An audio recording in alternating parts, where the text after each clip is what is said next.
अस्सलाम वालेकुम नाज़रीन, जैसे कि आज हम मौजूद हैं वाटर किट के बुनियादी इंजीनियर जनाब आगा वक़ार के साथ।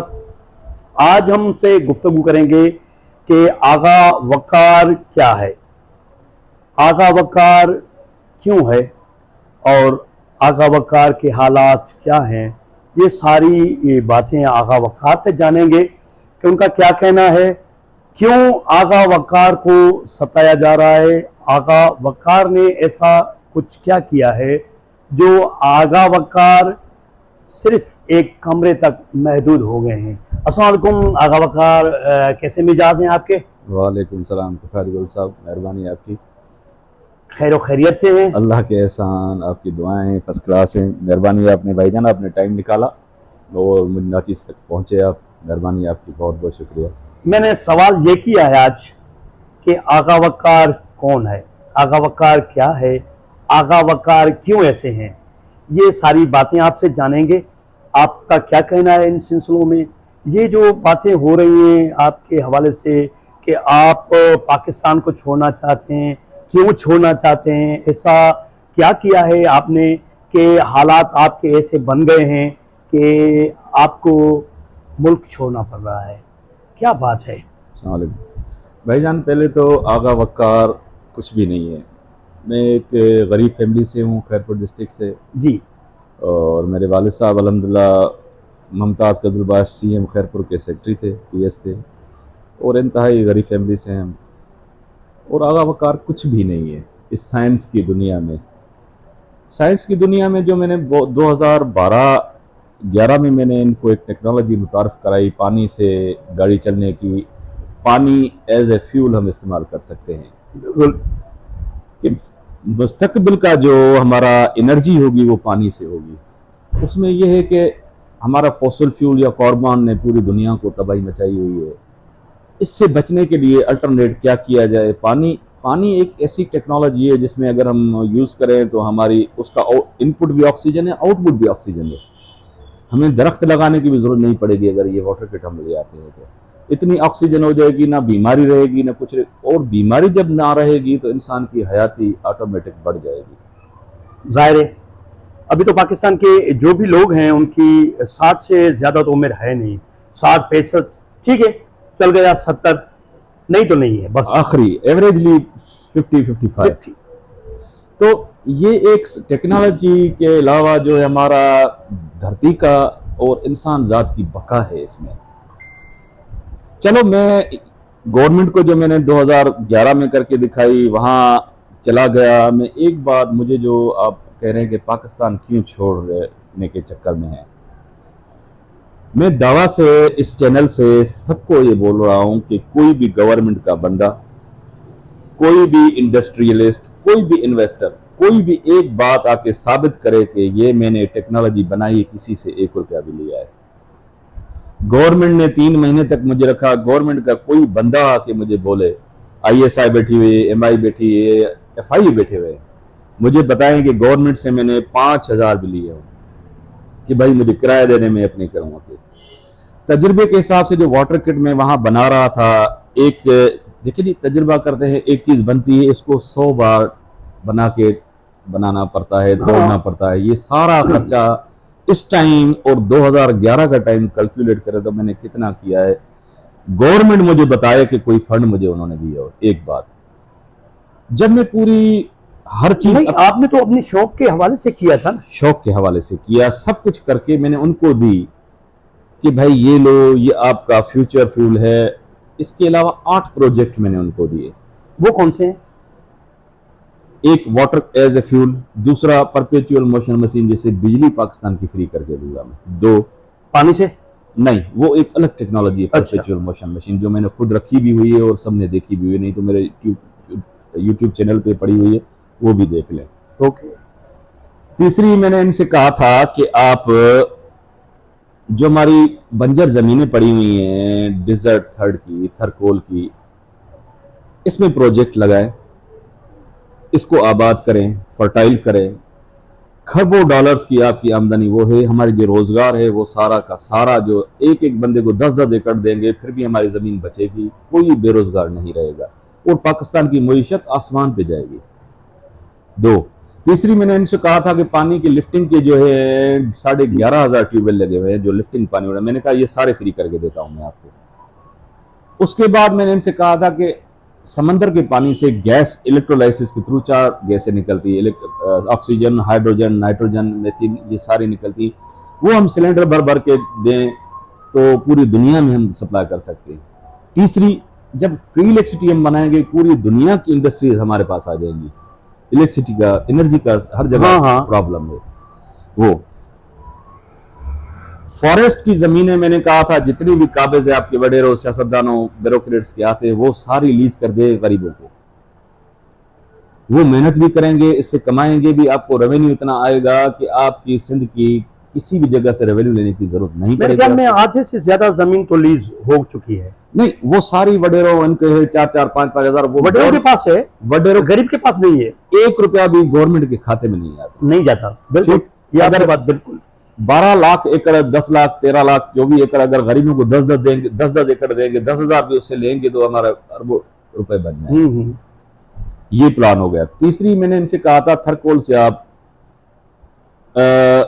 माइनिंग करें जिसमें कोयला, black diamond, black gold, uranium, तीनों चीजें। ये इस एरिया को अगर हम संभालें तो पूरी पाकिस्तान में पूरी दुनिया की दौलत यहां है। फिर हम बलूचिस्तान में चले जाएं या सिंध में, इतने ज़खायर हैं कि आपको कहीं ये किस्ता उठाने की जरूरत ही नहीं है। खरबों डॉलर हमारे पास पड़े हुए हैं हमारे अपने, जो हमें नहीं निकालने का, हम नहीं करने दे रहे। तीसरी बात, मैंने इनसे कहा था कि मुझे एक लेबोरेटरी देंगे आप, जो उन्होंने एग्रीमेंट की थी मेरे साथ कि लेबोरेटरी भी देंगे आपको, फैसिलिटी भी देंगे। एग्रीमेंट की थी? एग्रीमेंट मतलब हाँ बोला था। नहीं, बैठ के मीटिंग है। डॉक्टर आसम था, डॉक्टर अपना चंगेज खान जमाली था, खुर्शीद शाह था, कैबिनेट सारी। मैंने इनसे कहा था कि भाई मैं ये आपको प्रोजेक्ट दे रहा हूं, मुझे कम से कम आपके पास हजारों लेबोरेटरी पड़ी हुई, फारग जहां पर गद्दे बांधे हुए हैं, कोई एक दे दें, फंड में ना दे मुझे आप, मुझे जो चीज चाहिए मशीनरी दें या रॉ मटेरियल दें मुझे आप, मैं करके दे रहा हूं, मैं आपसे कोई कास्ट नहीं लूंगा पैसों की कि भाई मेरी ये डिमांड है, ये मेरी कोई डिमांड नहीं। अच्छा, आप फ्री कर रहे थे? फ्री ऑफ कॉस्ट, मुझे कोई डिमांड इनकी नहीं चाहिए कि मुझे इतने पैसे दें या इतने फंड दें। ये मुझे एक कोना दे दे कहीं पर भी, जितने जितने मेरे स्टूडेंट हैं या मेरे यानी मेरी सोच के काम करने वाले बंदे, हम वहां बैठेंगे, हम करेंगे। अगर आपको कोई चीज अच्छी लगे तो आप अडॉप्ट करके उसको मार्केट के, ना लगे तो हम आप पे क्या बर्डन है, क्या हमारा कुछ ले नहीं रहे। पूरी दुनिया काम वालों बंदों को उठाती है कि जो काम करने वाले आए सोचे, क्योंकि सुपर पावर बनता ही तब है जब एक टेक्निकल माइंड, इन्वेंशन करने वाला, इजादात करने वाला जहन उनको हायर करते हैं, तभी जाके सुपर पावर बनते, तभी जाके तरक्की याफ्ता मुल्क बनते, तभी स्पेस में भी जाते हैं इन लोगों की वजह से जो छानबीन करते हैं, बनाते हैं, बिगाड़ते हैं, रिसर्च करते हैं। आज अगर इस दुनिया की जो हम चांद पे इससे आगे गए हैं तो इन लोगों की वजह से, जिन्होंने मेहनत की है। मैं उनको सलाम करता हूं जिन्होंने रिसर्च की है। तो रिसर्च एंड साइंस ही है वो एक वाहिद सब्जेक्ट, वाहिद फील्ड है जहां पे आप इंसानियत और ज़मीन से निकल सकते हैं। क्या है, एक जो हमें अशरफुल मखलूकात बनाया गया है, तो उस हिसाब से अगर इंसान ने अशरफुल मखलूकात बनने का साथी देनी है तो इस फील्ड में आएगा, तब देगा जाके। अच्छा, हाँ। उसके बाद देखें जी, उन्होंने क्या किया कि खुर्शीद शाह साहब हाथ निकाल गए कि माफिया ने हमें किया, हम सरेंडर कर रहे हैं, भाई जहां से आए हो जाओ, भागो। अच्छा, ये खुर्शीद शाह ने कहा था? हाँ, जियो पे पड़ा हुआ है। अहमद मीर ने उनसे क्वेश्चन किया था कि वकार गलत था, उसने कहा नहीं सही था, मगर हम माफियाज के आगे मजबूर है। डॉक्टर आसम कह रहा है 200 खरब का हम तेल बेच रहे हैं, तुम क्या दोगे? मैंने कहा 300 खरब मुझसे ले लो आप। कायम अली शाह और नफीसा शाह कह रही है उन डॉक्टर आसम को उधर आके कि ये फ्रॉड है, इसको भगाओ यहाँ से, मेरे बाबा सीएम है, उसने मैसेज दिया, इसको भगाओ। मेरे सामने चंगेज खान जमाली को, मैं बैठा हूं, मेरे सामने मैसेज दे रही है, बुलाएं इसको। मैं अगर मैं झूठ बोल रहा हूं तो मेरे सामने आके खड़ा करें, मैं गवाह देता हूं कि तुमने क्या कहा था नफीसा शाह ने खुर्शीद शाह और चंगेज खान को, तीनों बैठे थे कि बाबा ने कहा इस बंदे को भगाओ यहाँ से, ये झूठा है। झूठा है। तो झूठे साबित तो नहीं हुआ। इकरार ने किया, हामिद मीर ने प्रोग्राम किया, खुर्शीद शाह खुद बैठे, ये तो झूठ नहीं था।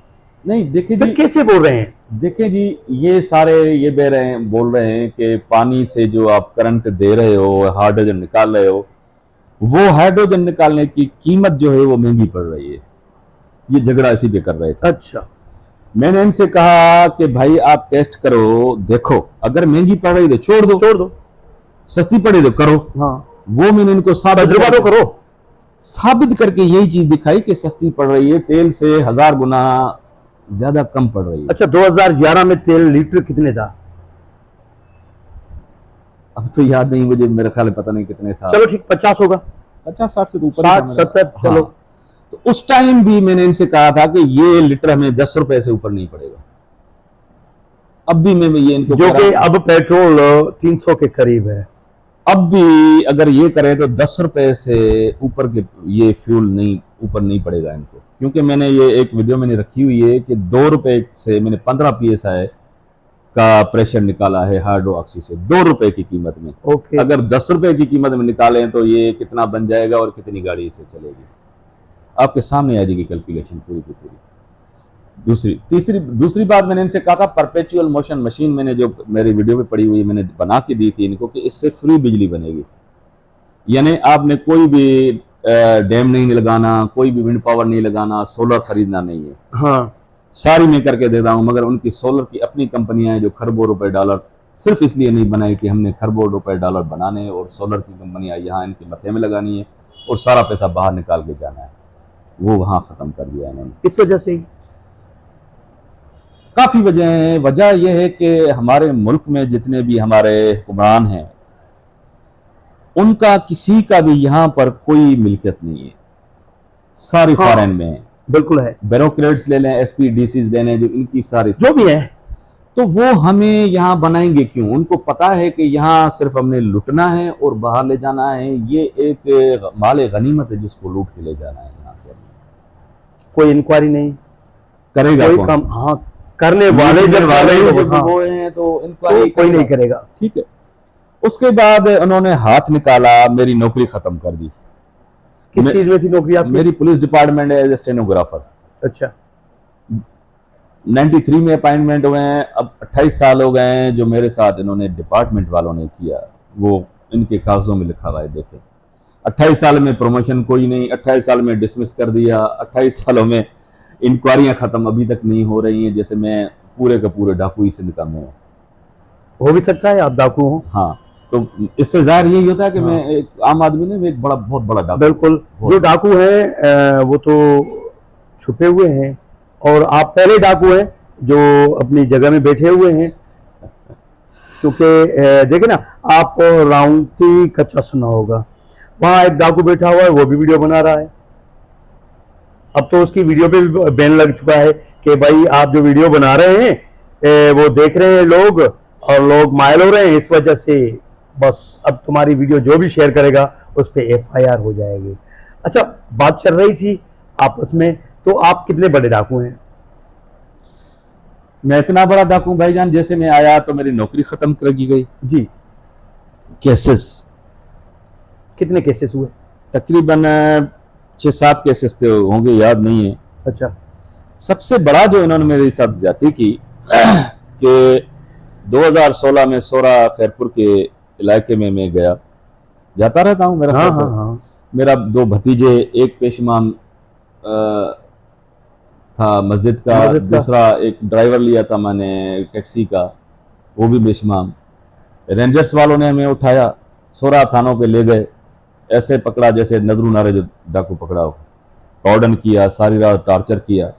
भाई क्या कसूर है? आपके पास एक गन है, डबल बैरल, एक राइफल है, आपकी डिग्गी में 2 पेग या 3 पेग शराब के पड़े हुए हैं, एक पानी की बोतल पड़ी हुई है।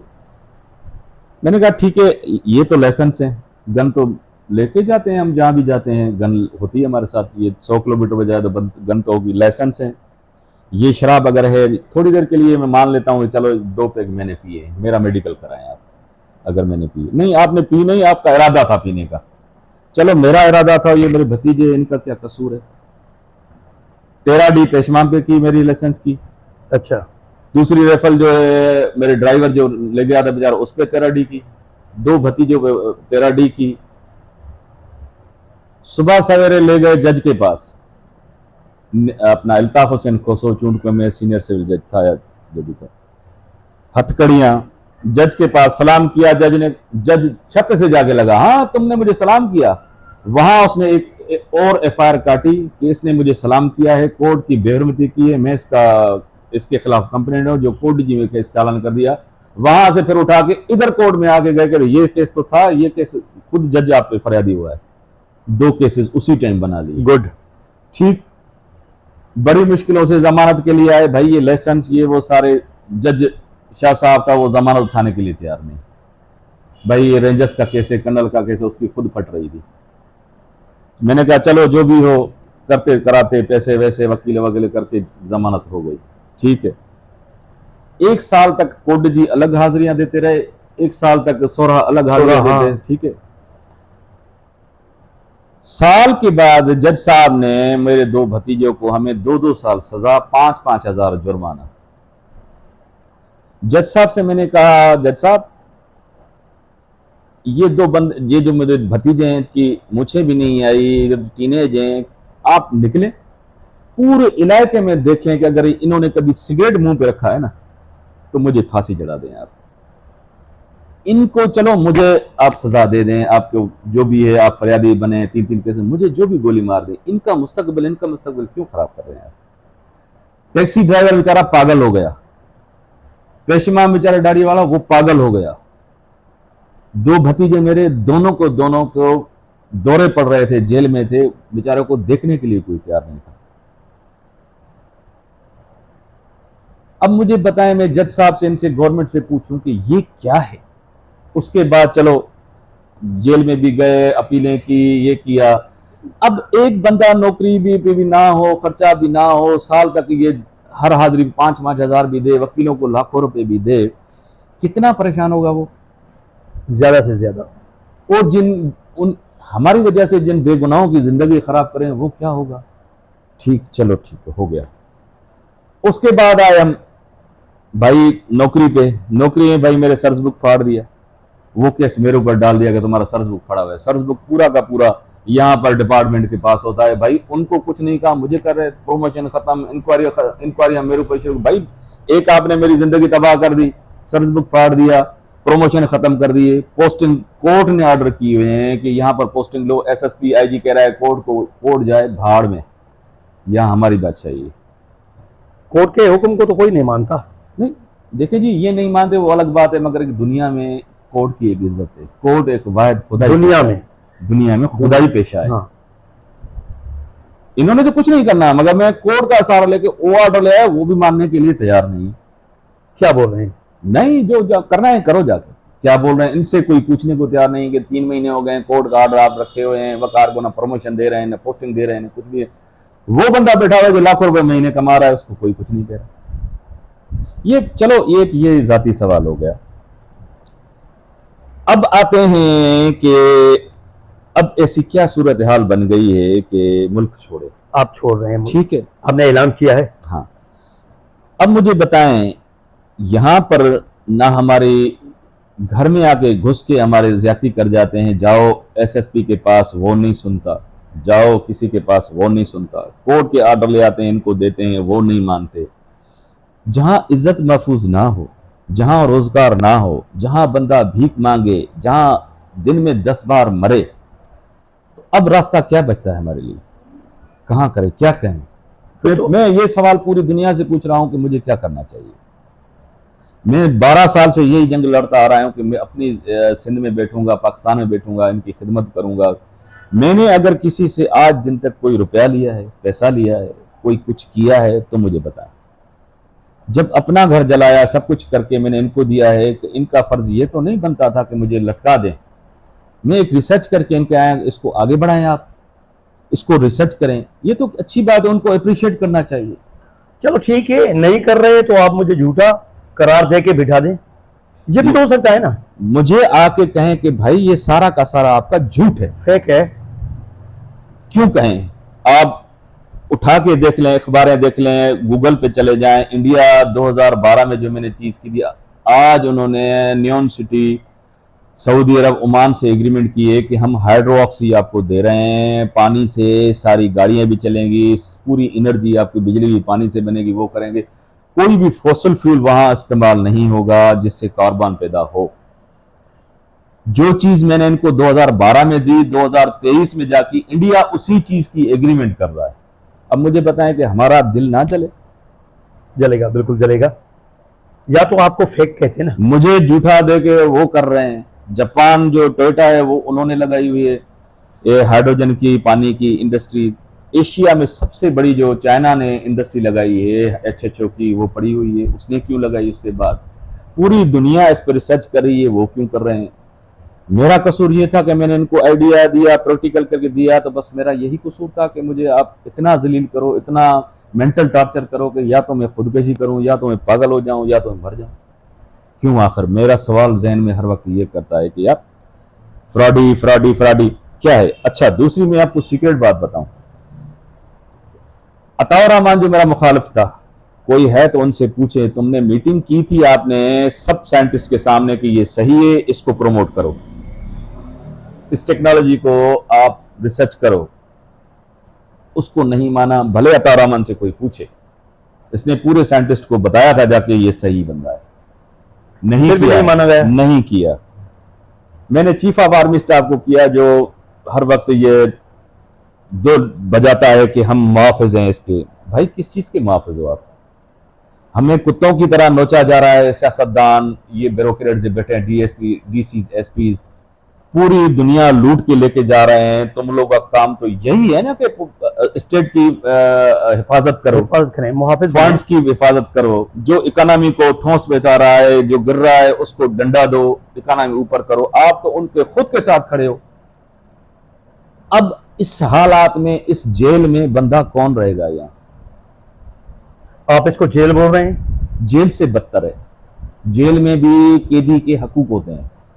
अगर उनसे कोई भी कोई वायलेशन करे तो पूरी हरकत में आ जाती है, भाई कैदी के साथ ये जुल्म है। हम जो बाहर बैठे हुए हैं, हमारे साथ एक कैदी से बदतर जिंदगी हम आपका कहना है कि कैदी के भी राइट्स हैं? हमारे वहां भी राइट, यहाँ राइट नहीं है। जबकि आप बंद कमरे में बैठे हुए हैं। बंद कमरे में फिर भी नहीं है, राइट नहीं मिल रहे। क्या राइट मिले? बाहर निकल रहे हैं, रोड में इतना पानी खड़ा है, अंदर आ रहे हैं, बिजली नहीं है, तड़प रहे हैं, फोन चार्ज नहीं हो रहा, कपड़े इस्त्री नहीं हो रहे हैं, पानी की मोटर नहीं, पानी नहीं है, गैस चल रहा है, चाय के लिए उठते हैं, गैस नहीं है। यहां हमारे पास ये फैसिलिटी नहीं है कि लकड़ी जलाएं। न खाना, न पीना, न बिजली, न गैस। बाहर जाओ, जिसको चाहे मोबाइल देगा छीन गया, मोटरसाइकिल छीन गया, SP के पास जाओ, DC के पास, कुछ नहीं यार, कोई कुछ नहीं है। कल हमारी औरत उठा के ले जाए, मैं SP के दरवाजे बैठूंगा, मेरी औरत उनके पास है, कोई छुड़ाने वाला यहाँ नहीं है। नहीं, अभी तो SP ने बोला है कि आपसे जो चीज छीनी जा रही है वो आप दे दें ताकि आपको कत्ल ना किया जाए। ओके, मजामत मत करें। ठीक है। उसने कहा था उस दिन प्रेस कॉन्फ्रेंस में कि भाई मजामत मत करें क्योंकि ये आपको मार देंगे। अगर हम मारे जाएंगे तो आप क्यों बैठे हुए हैं? ये कोई पूछने वाला है? नहीं, ये जो SSPs में, इसकी बात नहीं कर रहा हूँ कि रोल फोसो के, मैं एक जनरल बात कर रहा हूँ कि ये जो कह रहे हैं कि उनको दे दें, चलो हमने दे दिया, वो आएंगे कल अपनी बीवी दे दो, हम वो भी दे देंगे, जो भी है बच्चा वो भी दे देंगे। आपका उसमें फिर आपका क्या रोल रहेगा? ये जो हमारी तनख्वाहें ले रहे हैं आप, यहाँ पर बैठे हैं, पब्लिक सर्वेंट हैं, तो आपका क्या रोल है? यही कि तेल से 12 लाख रुपए महीने आपने लेने हैं, फीडिंग के फंड से आपने 30 लाख महीने लेने हैं, हर थाने से आपने 5 लाख रुपए लेके थानेदार को एक इलाका दे देना है कि ये भाई आपको ठेके दे दिया, इस आवाम की जैसे माँ बहने करनी है आप करो, मुझे 10 लाख रुपए दो। ये CS अफसरों का काम है। जितने 2 नंबर बंदे हो रहे हैं, ये धंधे हो रहे हैं, सुपारी ले लें, पान पराग ले लें, ईरानी तेल ले लें, स्मगलिंग ले लें, जुआ ले लें, मोटरसाइकिल रॉबरी ले लें, जितने भी बड़े बड़े हरामी बैठे हैं, सबको शेल्टर ये पुलिस दे रही है।